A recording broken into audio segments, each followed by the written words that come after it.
I bow to all the seekers of truth.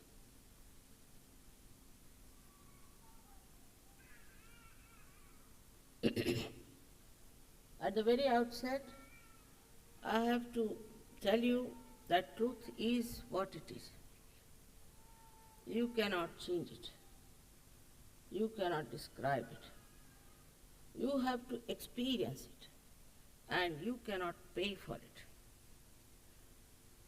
You can only discover it through the last breakthrough of your evolutionary process, which is living process, into a new awareness, into a new dimension. Now whatever I am telling you, please don't accept blindfolded. We have had enough problems with the blind faiths. If you do experience, if you do get the results of whatever I am saying, you have to accept it as honest people, because it is for your good, for the good of your family, for the good of your country, for the good of the whole world. We talk of peace. From where does this war comes in? From where the ideas of fighting and quarreling comes in? It comes from your mind. Now look at this mind, what it is. I say it is a myth. Mind is a myth created by the reaction of your ego and your conditioning. It's like the froth, or you can say it like the bubbles on the shore of the ocean, which are brought forth by your thoughts and your reactions. But you can't stop it. When this mind is created, it again substantiates and supports your ego and your conditioning. It's like this. As we create a computer, and then the computer itself starts controlling us. In the same way, this mind starts creating us. Or we can say we create the watch, and then this watch starts controlling us. Now, all these thoughts are born through this mind of ours, which is nothing but the garbage we have gathered around by reacting to things. When we see very grotesque type of creation of films and things, and some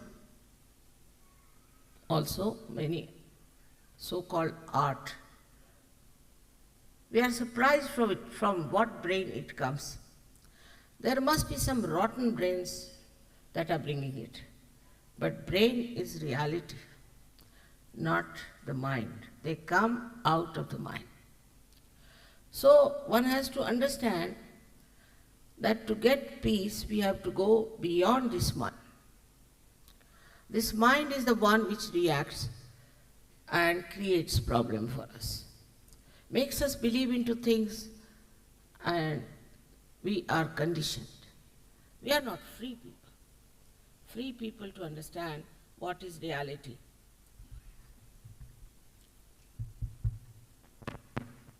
The reality is beyond the mind. Now, how to cross the limit of mind? Like once a doctor in Switzerland said, "Mother, you do what you like, you can cut my throat, but stop these thoughts, they are bombarding me." You cannot stop, because a thought rises and falls off, another thought rises and falls off. These thoughts come to us from the past or from the future. You are not in the present. You cannot be in the present.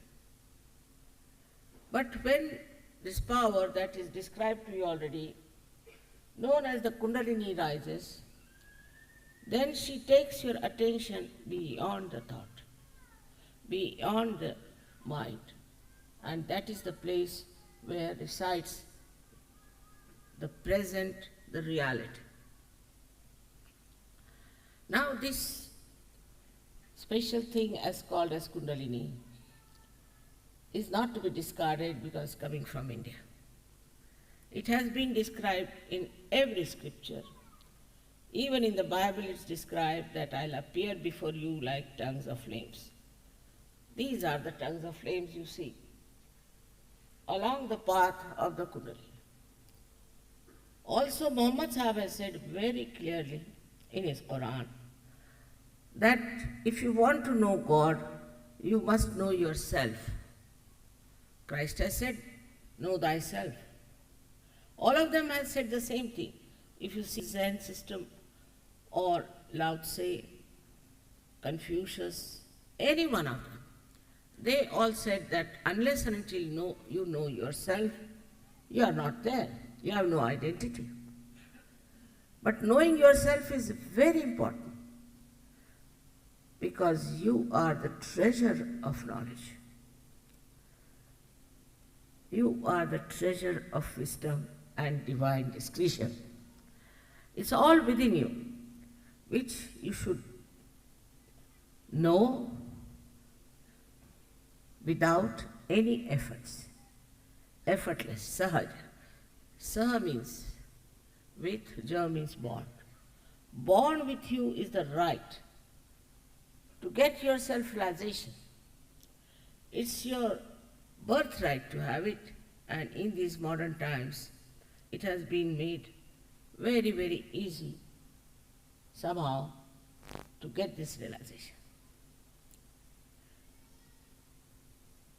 In our country also, all the saints have described about achievement of yourself.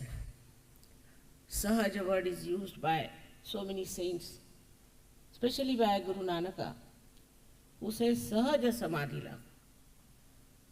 Whatever you have to get in your awareness, Samadhi is awareness, has to be in a Sahaj, means a spontaneous manner. So for this you don't have to stand on your head, you don't have to run away from your families, you don't have to starve or fast. You've done it. You've done it in your last lives. In this life, you should have the fruits of your hard work that you have put in to express your desire to be one with the divine. The first truth is that you are not this body, this mind,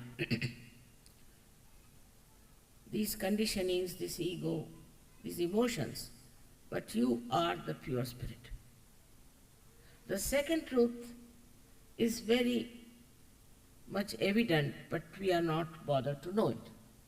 For example, you see these beautiful flowers, beautiful trees all around. It's a miracle.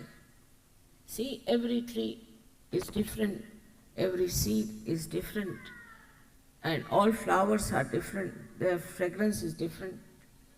It's a miracle that is created, but we take it for granted.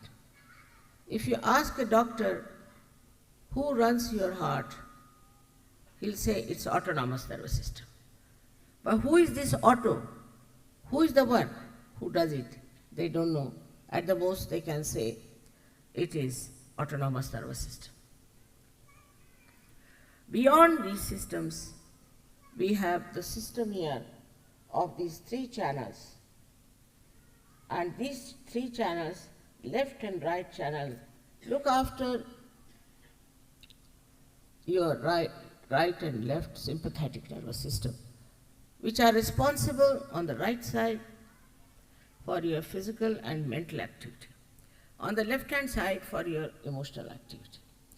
In the center, there are these two sympathetics. They form a loop like this, and the chakras, the centers, are created. These centers are responsible for our physical, mental, emotional, and spiritual being.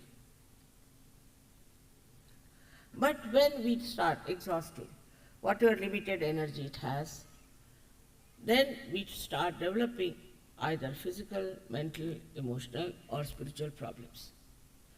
If somehow we can save these centers from a state of jeopardy, we can solve the problem